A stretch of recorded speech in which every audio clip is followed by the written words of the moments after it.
and welcome to Diabetes Connections in the News. I'm Stacey Sims, and these are the top diabetes stories and headlines of the past 7 days. In the News is brought to you by T1D Exchange. T1D Exchange is a nonprofit organization dedicated to improving outcomes for the entire T1D population.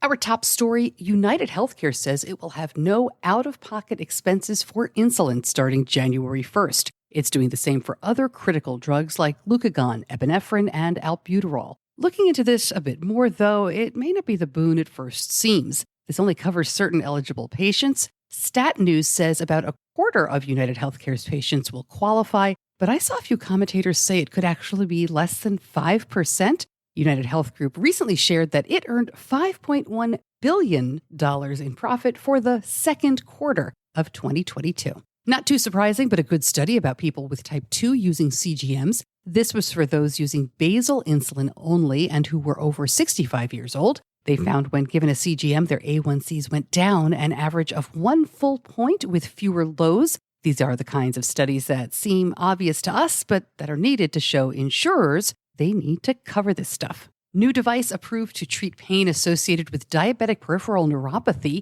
The Diansys First Relief System is set behind the ear. It's an adhesive, nothing surgical. It features 3 small acupuncture-like needles that reach through the skin to access the nervous system. Once in place, it continuously emits low-level electrical pulses over the course of several days at a time. The FDA cleared the system for repeated treatments spanning up to 8 weeks. Another company having success with islet cell transplants, Protokinetics, announced they've completed safety objectives and will start phase 1 clinical trials of their molecule PKX001. Not much to report here, but I didn't want news of the Vertex-ViaCyte merger to overshadow that there are other efforts for encapsulation and implantation going on here. Roche and Insulet settled their lawsuit. This was a patent issue. Both companies are suing each other. Insulet will give Roche $20 million.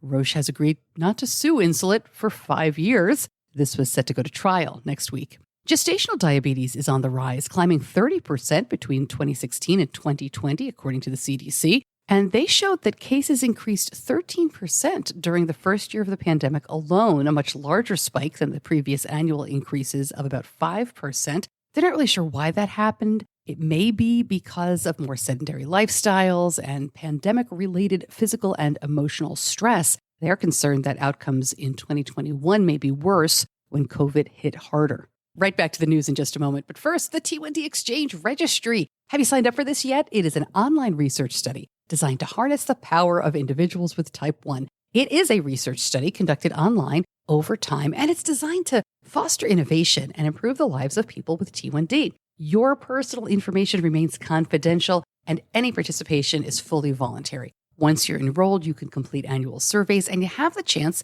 to sign up for other studies on specific topics related to T1D. By sharing opinions, experiences, and data, patients can help advance meaningful T1D treatment, care, and policy. Sign up at t1dexchange.org/Stacey. That's t1dexchange.org/STACEY. Next week on the podcast, I'm talking to Sebastian Sasseville, who recently completed the absolutely exhausting sounding Race Across America. We'll talk about how you manage type 1 and everything else when you're spending more than 20 hours a day on a bike for 12 days. The long format episode out right now is with the folks at Diabetes Wise. That's a website to help you choose diabetes tech, and they have added information for doctors. You can listen wherever you get your podcasts. And that is in the news for this week. If you like it, please share it. Thanks so much for joining me. I'm Stacey Sims. I'll see you back here soon. Diabetes Connections is a production of Stacey Sims Media. All rights reserved, all wrongs avenged.